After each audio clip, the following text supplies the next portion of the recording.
ಕೋಟಿ ಕೋಟಿ ಆಸ್ತಿ ಕಬಳಿಸಿದವರಿಗೆ ಬಿಡಿಎ ಇದೀಗ ಬಿಗ್ ಶಾಕ್ ಅನ್ನು ಕೊಡ್ತಾ ಇದೆ. ಸಾವಿರಾರು ಕೋಟಿ ಮೌಲ್ಯದ ಸ್ವತ್ತು ರಕ್ಷಣೆಗೆ ಮಾಸ್ಟರ್ ಪ್ಲಾನ್ ಅನ್ನು ಮಾಡಲಾಗಿದೆ.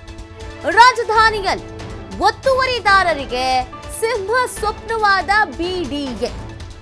ಬೆಂಗಳೂರಿನಲ್ಲಿ ಬಿಡಿಎಯಿಂದ ಆಪರೇಷನ್ ರಿಕವರಿ ಶುರುವಾಗಿದೆ. 10,000 ಕೋಟಿ ಗುರಿಯನ್ನು ಹೊಂದಲಾಗಿದೆ. ಹರಾಜಾಗಲಿವೆ ಒತ್ತುವರಿ ಜಾಗಗಳು.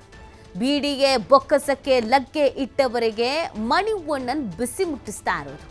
ಲೇಔಟ್ಗಳಲ್ಲಿ ಅಕ್ರಮ ಬೇಲಿ ತೆರವಿಗೆ ಕಟ್ಟುನಿಟ್ಟಿನ ಆದೇಶ. ಬಿಡಿಎ ಜಾಗ ಉಳಿಸುವುದಕ್ಕೆ ವಲಯಕ್ಕೊಬ್ಬ ಜಂಟಿ ಆಯುಕ್ತರ ನೇಮಕ. ಒತ್ತುವರಿ ತೆರವುಗೊಳಿಸಿ ನಿವೇಶನ ಹರಾಜಿಗೆ ಬಿಡಿಎ ಸಜ್ಜಾಗಿದೆ.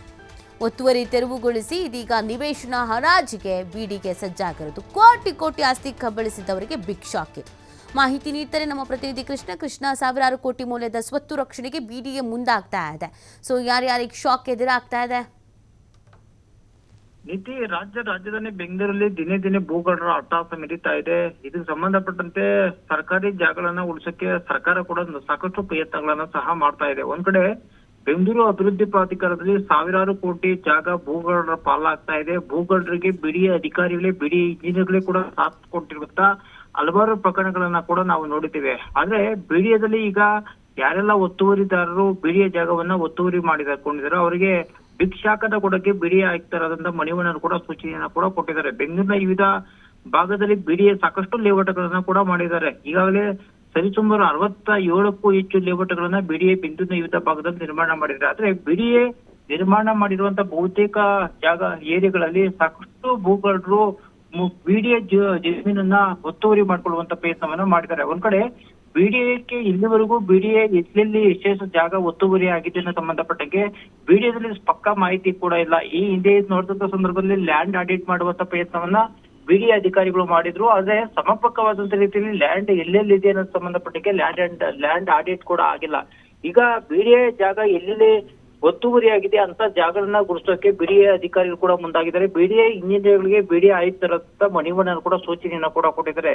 ಎಲ್ಲೇ ಜಾಗ ಯಾರೇ ಪ್ರಭಾವಿ ಆದ್ರೂ ಯಾರೇ ಒತ್ತುವರಿ ಮಾಡಿಕೊಂಡ್ರು ಅವರ ಮೇಲೆ ಕಟ್ಟುನಿಟ್ಟಿನ ಹಾಗೂ ನಿರ್ದಾಕ್ಷಿಣ್ಯವಾಗಿ ಕ್ರಮ ತೆಗೆದುಕೊಳ್ಳಿ ಅಂತ ಬಿಡಿಎ ಇಂಜಿನಿಯರ್ಗಳಿಗೆ ಹಾಗೂ ಬಿಡಿಎ ಅಧಿಕಾರಿಗೆ ಮಣಿವಣ್ಣನ್ ಕೂಡ ಸೂಚನೆಯನ್ನು ಕೂಡ ಕೊಟ್ಟಿದ್ದಾರೆ. ಬರೋಬ್ಬರಿ ಪ್ರತಿ ವರ್ಷ ಬೆಂಗಳೂರಿನ ವಿವಿಧ ಭಾಗದಲ್ಲಿ ಕೂಡ ಸಾಕಷ್ಟು ಅರ್ಕಾವತಿ ಆಗಿರುವುದು, ಕೆಂಪೇಗೌಡ ಆಗಿರುವುದು, ವಿಶ್ವೇಶ್ವರ ಲೇಔಟ್ ಅಂಜನಾಪುರ ಸೇರಿದಂತೆ ಬೇರೆ ಬೇರೆ ಭಾಗಗಳಲ್ಲಿ ಕೂಡ ಸಾಕಷ್ಟು ಜಾಗ ಒತ್ತುವರಿ ಆಗಿದೆ. ಈ ಜಾಗಗಳಿಗೆ ಯಾರೆಲ್ಲ ಒತ್ತುವರಿ ಮಾಡ್ಕೊಂಡಿದ್ರು ಅವರ ವಿರುದ್ಧ ಕಟ್ಟುನಿಟ್ಟಿನ ಕ್ರಮವನ್ನ ತೆಗೆದುಕೊಳ್ಳಿ ಅನ್ನೋ ಸೂಚನೆಯನ್ನ ಈಗ ಬಿಡಿಎ ಆಯುಕ್ತರಾದ ಮಣಿವಣ್ಣನ್ ಕೂಡ ಮಾಡಿದ್ದಾರೆ. ಯಾಕಂದ್ರೆ ಹಿಂದೆ ಎಲ್ಲೆಲ್ಲಿ ಒತ್ತುವರಿ ಆಗ್ತಾ ಇತ್ತು ಅಂತ ಜಾಗಗಳನ್ನ ಗುರುತಿಸಿ ಹರಾಜು ಹಾಕುವಂತ ಪ್ರಯತ್ನವನ್ನ ಬಿಡಿಎ ಈ ಮೊದಲಿನಿಂದಲೂ ಆದ್ರೆ 2020 ಸಂದರ್ಭದಂತ ಕೂಡ ಬಿಡಿಎ ಮಾಡ್ಕೊಂಡೇ ಬರ್ತಾ ಇದೆ. ಅದೇ ಈಗ ಅತಿ ಹೆಚ್ಚು ಜಾಗ ಬೆಂಗಳೂರಿನ ವಿವಿಧ ಭಾಗದಲ್ಲಿ ಕೂಡ ಒತ್ತುವರಿ ಆಗಿದೆ. ಹೀಗಾಗಿ ಬಿಡಿಎಗೆ ಸರಿಯಾದಂತ ರೀತಿಯಲ್ಲಿ ಆದಾಯ ಬರ್ತಾ ಇಲ್ಲ. ಇರೋ ಜಾಗಗಳನ್ನ ಭೂಗಳ್ಳರು ಕೂಡ ಕಬಳಿಕೆ ಮಾಡಿಕೊಂಡು ಬಿಡಿಎ ಜಾಗಗಳಲ್ಲಿ ಕೂಡ ಸಾಮ್ರಾಜ್ಯವನ್ನ ಕಟ್ಕೊಂಡಿದ್ದಾರೆ. ಅದರಲ್ಲೂ ಪ್ರಮುಖವಾಗಿ ಬಿಡಿಎ ಅಧಿಕಾರಿಗಳೇ ಈ ಭೂಗಳ್ಳರಿಗೆ ಸಾಥ್ ಕೊಟ್ಟಿರೋದು ಈಗ ಬಿಡಿಎಗೆ ಸಾಕಷ್ಟು ಚಾಲೆಂಜ್ ಕೂಡ ಆಗಿದೆ.